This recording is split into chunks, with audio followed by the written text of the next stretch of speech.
Nah, sahabat masih bisa didengar ya. Ini adalah suara burung-burung perkutut saya yang ada di rumah. Nah, dia masih gacor tuh si Perong. Dan ini ada satu lagi nih si Subur. Subur. Hey, hey. Bur. Bur. Nah, itu karena belum saya keluarin. Jadi kondisinya masih berjemur ya, teman-teman. Ini di sini saya mau menjawab pertanyaan sahabat yang kalau saya itu pernah komen di akun saya, teman-teman, yang terkait masalah, Bang, kalau untuk burung perkutut kan itu proses penggacoran langsung apa proses penjinakan. Nah, di sini saya mau menjelaskan ya, teman-teman. Burung perkutut itu adalah salah satu burung yang memang sulit dijinakkan. Dalam artian itu proses pendakannya panjang ya, teman-teman. Maupun kita ngerawat dari lolohan dari kecil. Kalau kita nggak telaten, otomatis pas kita jarang dioprek atau kita jarang megang-megang lagi, itu sehari 2 hari bakal giras lagi, teman-teman. Giras itu artinya bakal gerapakan. Jadi kalau saran dari saya, sebelum sahabat fokus ke proses penggacoran, lebih baik fokus ke penjinakan. Karena kalau burungnya udah jinak, otomatis secara proses penggacorannya bakal lebih mudah, teman-teman. Kenapa? Karena alasannya, jangankan mau langsung gacor ya, sahabat. Kita mau ganti cepuk airnya atau kita mau ganti pakan airnya, otomatis itu bakal susah, teman-teman. Karena burungnya gerapakan. Yang ada burungnya malah cedera. Nih contohnya di belakang, lihat. Ini namanya si Makmur.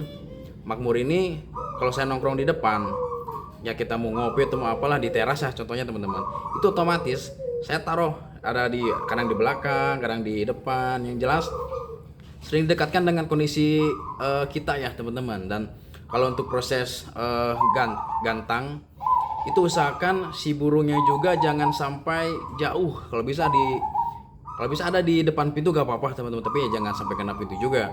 Dalam artian itu di tempat yang ramai, yang lalu lalang orang. Karena kalau di pintu kan itu lalu lalang ya, otomatis si burung tuh bakal terbiasa. Jadi terkait pertanyaan sahabat yang pernah komen di salah satu konten saya, pokoknya sahabat kalau untuk pengen penggacoran perkutut ya, teman. Nah, ini untuk proses seperti ini lumayan panjang ya, sahabat. Makanya ada sensasinya sih kalau untuk burung perkutut, karena untuk proses penjinakannya lumayan juga ya.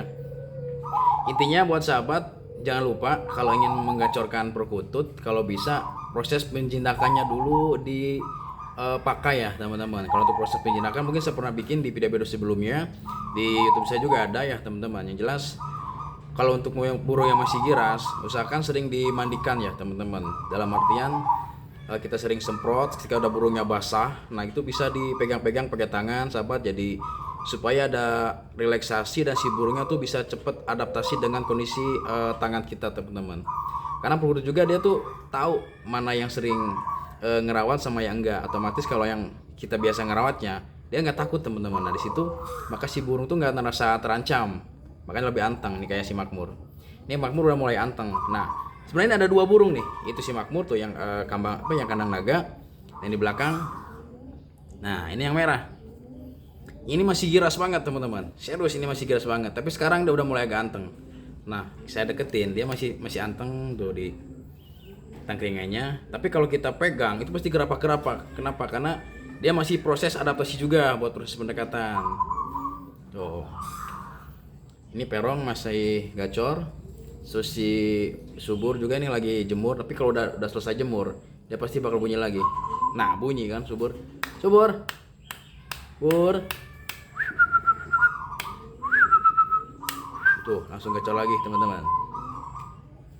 Jadi kembali ke video yang awal ya, teman-teman. Saya tegaskan lagi atau saya jelaskan lagi. Buat sahabat yang ingin menggacorkan perkututnya, apalagi yang perkutut dari keramba. Sebenarnya dari keramba harusnya lebih gampang ya, teman-teman, karena udah biasa dengan orang banyak. Tapi buat sahabat pokoknya fokusin di proses menjinakannya ya.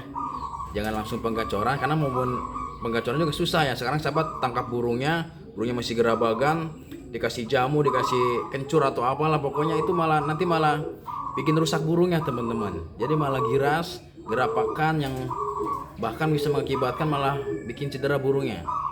Jadi yang saya bahas lagi, jangan lupa kalau di antara pilihan penggacoran dulu apa penjinakan, sahabat harus ambil yang proses penjinakan ya, teman. Dalam artian kalau jinaknya udah dapet, mau kita antengin juga udah pasti aman ya teman-teman. Ini aja nggak pakai jamu, nggak pakai apapun, karena memang kondisinya udah sering dekat dengan kita, otomatis burung juga aman teman-teman. Tuh. Oke, sahabat, mungkin informasinya seperti itu aja ya. Semoga informasinya bermanfaat, besar kecilnya atau kurang lebihnya saya ucapkan mohon maaf apabila ada kekurangan. Dan saya juga tidak ada maksud menggurui para senior ya, sahabat. Yang jelas di sini saya hanya ingin sharing, belajar dari pengalaman supaya mungkin sahabat bisa mengambil dari pengalaman saya teman-teman.